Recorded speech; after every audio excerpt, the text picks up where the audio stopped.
की सोमनाथ सूर्यवंशीला न्याय मिळावा म्हणून म्हणजे कोणी काही बोलतच नाही त्याच्याबद्दल. पोलीस माहिती द्यायला तयार नाही, सरकार बोलायला तयार नाही, आणि उद्रेक झाला की मायच लाठीचार्ज.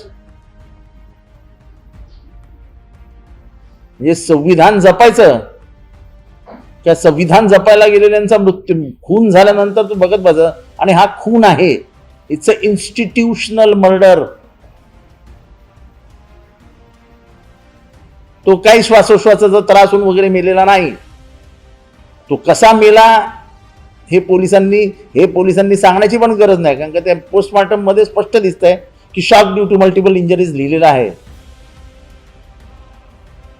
त्या गरीबाची कोणी बाजूच घ्यायला तयार नाही, कोणी बद्दल कोणी माहितीच द्यायला तयार नाही.